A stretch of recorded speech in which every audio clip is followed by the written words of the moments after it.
церемонии оглашения послания президента Федеральному собранию принял участие и глава региона Махмуд Али Калиматов. Отметил, что самое длительное послание президента России к Федеральному собранию было и самым фундаментальным. Цитата.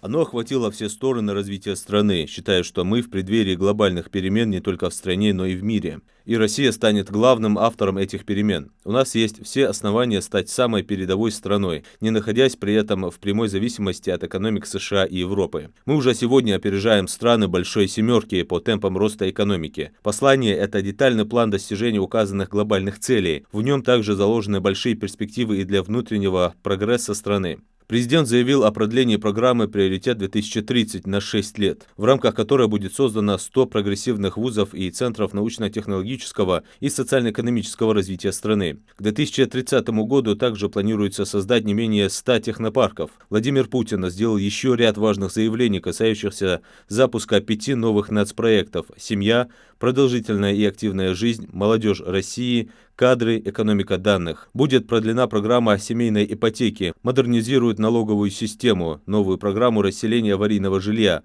повышена заработная плата определенным категориям работников сферы лесного хозяйства, метеорологии и экологии. Значительно увеличат социальные льготы для участников СВО. Им обеспечат ведущие позиции во всех сферах – образовании, бизнесе и госуправлении. В госкомпаниях в приоритетном порядке будет обеспечено поступление в вузы и получение ипотечного кредита и многое другое. Глава государства считает, что будущее России во многом зависит от защитников Отечества, от мужества и решимости бойцов СВО.